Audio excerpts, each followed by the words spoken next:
নমস্কার দর্শক বন্ধুরা, রেস স্পোর্টসের পর্দায় আপনাদের সকলকে স্বাগত জানাই। এই মুহূর্তে আমি দাঁড়িয়ে রয়েছি কলকাতার ঐতিহ্যবাহী টাউন হলে, যেখানে আয়োজিত হয়ে গেল আইএফএ পুরস্কার বিতরণী অনুষ্ঠান এবং সেখানে উপস্থিত ছিলেন রাজ্যের ক্রীড়ামন্ত্রী শ্রী অরূপ বিশ্বাস। তিনি কিন্তু এখানে পুরস্কার তুলে দিলেন।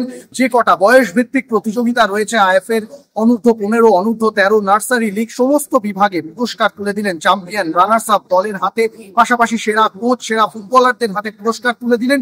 সেই সঙ্গে তিনি আজকের এই অনুষ্ঠানে উপস্থিত থেকে আইএফএ কে কিন্তু একটি বিশেষ অনুরোধ জানালেন। প্রত্যেক বছর কলকাতা লীগ আয়োজিত হচ্ছে বর্ণাঢ্যভাবে, কিন্তু তারপরেও কলকাতা লীগ কিন্তু নির্দিষ্ট সময়ে শেষ না হওয়ায় একটা সমস্যা থেকে যায়।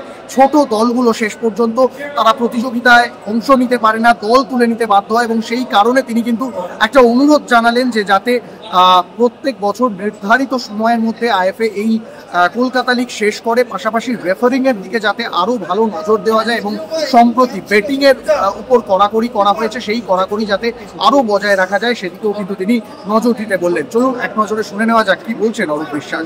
আমি প্রথমেই আইএফএর সভাপতি, আইএফএর সম্পাদক, আইএফএর সমস্ত কর্মকর্তাদের আন্তরিক অভিনন্দন জানাই।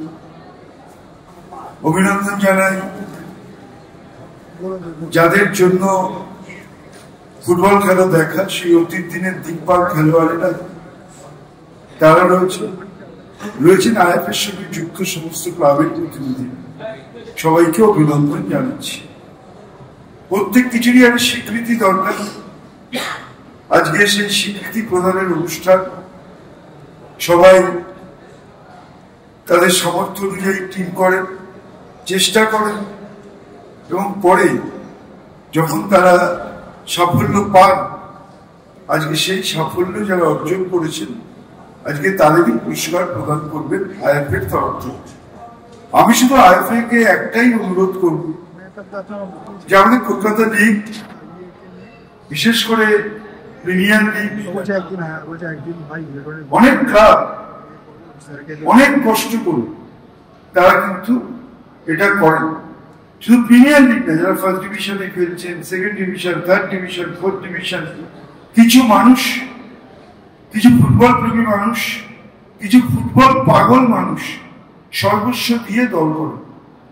ছোট ক্লাবগুলো চেষ্টা করেন যে তাদের একটাই লক্ষ্য বড় দলগুলোকে আটকে দেওয়া অথবা বড় দলগুলোকে হারিয়ে পাঁচ প্রদীপের আগে তাদের ফিরে আসে। কিন্তু আইএফএ যেটা হয় যে একেবারে আগস্ট মাসের পর পর্যন্ত টুর্নামেন্ট চলে, সেই সময় কিন্তু টিম যারা তৈরি করে তখন তাদের আর সামর্থ্য হয় না সেই প্লেয়ারগুলোকে আটকে রাখা। ফলে আমি আইএফএর কাছে, আমি এটা জানি সবার মনের কথা, সবাই চান যে কলকাতা লিগ অ্যাটলিস্ট অগাস্ট মাসের মধ্যে শেষ হোক, তাহলে কিন্তু প্রতিদ্বন্দ্বিতা বাড়বে।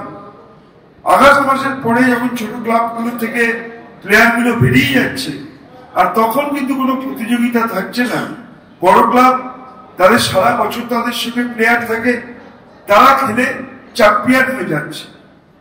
আমার মনে হয় যেখানে সুযোগটা সবার পাওয়া উচিত এবং সেই কারণে আমি আইএফএ কে আজকের এই অনুষ্ঠান থেকে অনুরোধ করব যে আগামী বছর থেকে এমন ভাবে টুর্নামেন্টটা করুন যাতে আগস্টের মধ্যে শেষ হয়। ছোট বড় সব ক্লাব তারা তাদের সীমিত সামর্থ্য অনুযায়ী চেষ্টা করুন, লড়াই হোক এবং প্রকৃত দল চ্যাম্পিয়ন হোক। টাউন হল থেকে সৌরভ মুখার্জি, রেস স্পোর্টস।